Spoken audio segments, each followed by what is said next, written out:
Hi guys, it's week 218. We are talking about questioning your faith here on Starting Out Solitary. I'm Wyld Bells and I am your Thursday host, so let's get into all this jazz.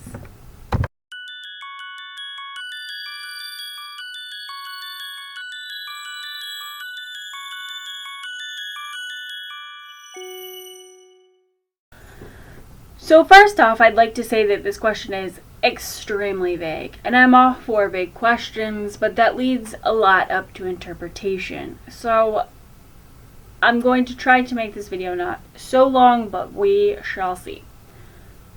I think that questioning your faith is something that every human being does, whether you grow up Christian or Muslim or Pagan or Hindi or whatever. I think that we all have these things that we're taught from a young age, and as we grow older, we kind of want to make up our own mind. And so, because I used to be a pastor before I became pagan, the story of Jacob comes to mind, which is basically that there's a wrestling with an angel of God. And something that I appreciate about that story is that it really teaches you that it's okay to wrestle with your faith. That's something that you find in Judaism too, is that part of Judaism is consistently wrestling with your faith, wrestling with the concepts of God, wrestling with morality, wrestling with, all of the mitzvot or the commandments that the Jewish people have. And I find this carries over into paganism as well. Paganism is so wide and expansive that it's hard to just roll into it on a Sunday afternoon and decide what you want to do. There's all these pantheons and sects and hard polytheists and soft polytheism and atheist witches and Christian witches and all these other pantheons. There's the Norse pantheon, there's the Celtic pantheon, there's the Egyptian pantheon. I mean, throw a rock and hit a pantheon.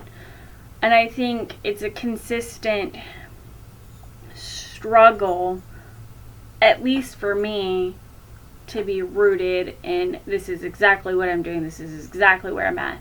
And I think that just emphasizes itself as we move through the ebbs and flows that is faith in general, especially when you're a solitary practitioner such as many of us, where you're doing practice on your own. When you come into those fallow seasons, where you come into those ebbs where your faith is not readily accessible daily. You don't feel that connection with the divine. You don't feel that connection with nature around you for whatever reason, whether it's depressive bouts or it's snowing and it shouldn't be in the middle of March, cuff cuff Mother Nature. I think all of those things influence you questioning your faith, and I think it's perfectly natural to question your faith. I have been on my path a long time, and there are times where I question things that I've done from the very beginning of my path, and am constantly taking stock of whether that still feels true to me, and whether this still fits in my moral opinion and my ethical opinion, and whether that fits with, the things I already practice in tribal pantheism, and whether that practice fits with animism and how those work together, and then throwing in science and all of that. I think it's constantly a puzzle piece of questioning. And I think if you're no longer questioning, you're no longer learning. And I think that's problematic for us, because as solitary practitioners, we constantly have to be learning and honing our craft. So that's my little snippet on questioning your faith. I'll see you guys next week when we dive into week 219. Until then, stay solitary.